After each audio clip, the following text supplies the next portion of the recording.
Corey LaJoie, Justin Haley ride swap? Who wins that trade?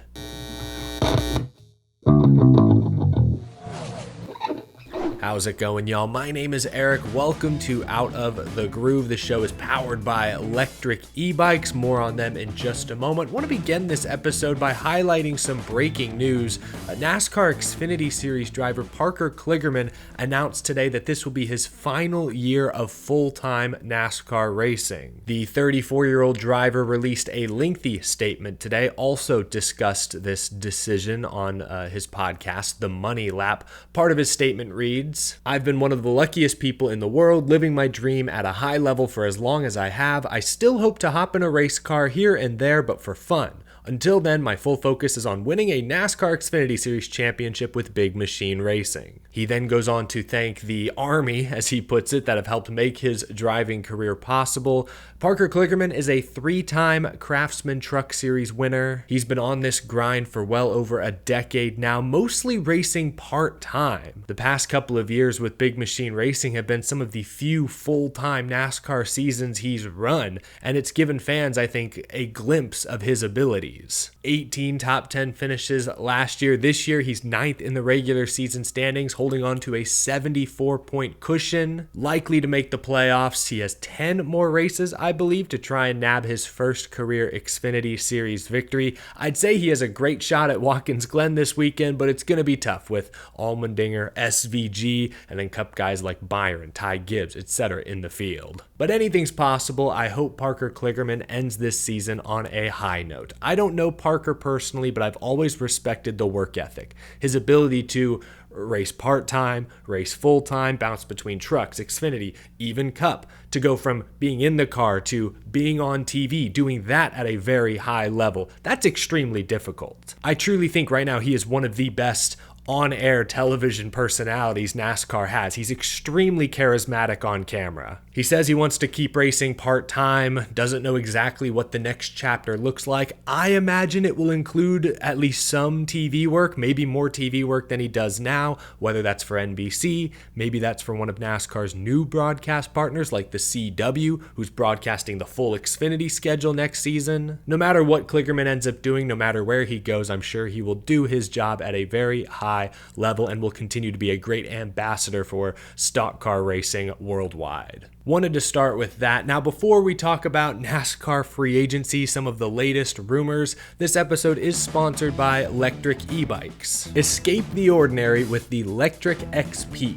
It's an all-terrain e-bike that encourages you to step off-road and explore the unknown. This ride has been tested to the most aggressive safety standard for mountain bikes, meaning that it's durable and well able to take on even the most rugged of terrains. 26-inch fat tires, over 1,300 watts of peak motor, and a trail-ready RST Renegade suspension make for a quick and smooth ride. Head to lectricebikes.com to check out the X-Peak and other great electric rides available. It's been a few weeks, but today fans are talking free agency after The Athletic's Jordan Bianchi published a story. I'll link the full piece down in the description below. If you've been paying close attention, I don't think there's anything earth-shattering, but there are a few interesting details that folks are discussing today. We'll start with Corey LaJoie. He will not return to Spire Motorsports this year. Jordan Bianchi writes, his name was linked to a championship contending truck series team, but Rick Ware Racing is now viewed as the likely landing spot. Very interesting. Wonder who the championship contending truck series team may have been. I will assume that deal fell through due to sponsorship issues, or maybe Corey LaJoie would rather take a Cup Series salary than truck series money, which I can't blame him if that's the case. But whatever the reason, a move to Rick Ware Racing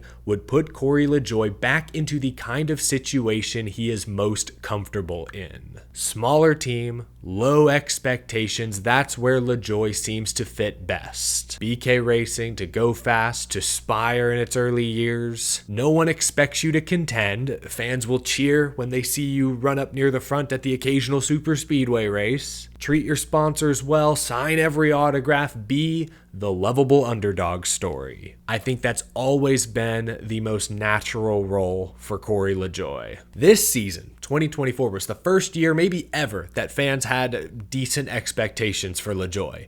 and he didn't meet them. No one was realistically expecting him to make the playoffs this year, but top 25 in points, maybe top 20. It's a young team this year. LaJoie, the veteran leader, should lead by example. That's what was expected, and LaJoie has come nowhere close to meeting those expectations. Instead, he's 32nd in points, half as many top 10 finishes as his rookie teammate. That same rookie teammate is 10 positions higher in the standings. There were finally real expectations this year, and it hasn't gone well. I still think Corey LaJoie is a capable driver. I think he will be more comfortable with Rick Ware Racing next season. I think the results will be similar, but I think we'll see less mistakes. And as far as Rick Ware Racing is concerned, assuming this happens, I think it's a lateral move for them. Look, Justin Haley is young, extremely talented, but Corey LaJoie is in his 30s, veteran experience with small teams that are trying to establish their identity. And LaJoie has always been good with sponsors, from Schluter System, their support for years. He used to have,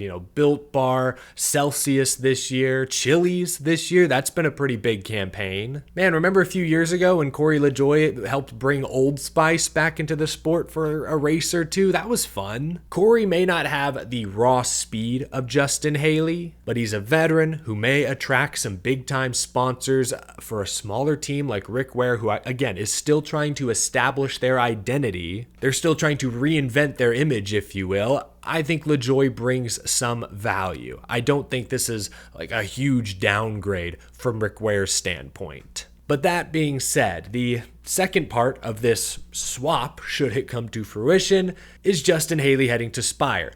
If this happens, Spire Motorsports wins the trade. I think they're getting the better prospect, driver with a much higher ceiling at this point. Justin Haley is only 25 years old, but he's got now nearly 4 full years of Cup Series experience. He's not a rookie. Go back a few years ago, he was a Championship 4 driver in the Xfinity Series. This year, with a 9th place run at Darlington, a 9th place run at Gateway, I think he's re-entered the top prospect conversation. If Spire is able to pair up an experienced 25-year-old with Rodney Childers, veteran championship caliber crew chief, they could be the breakout story of 2025. Well, I guess Rodney Childers wouldn't be breaking out, but Justin Haley would be the breakout star of next season. It's possible. Spire Motorsports has made major investments in the team. They expect to contend. That's why they made the hard decision to let Corey LaJoie go. If they can pry Justin Haley away from Rick Ware, effectively trade drivers,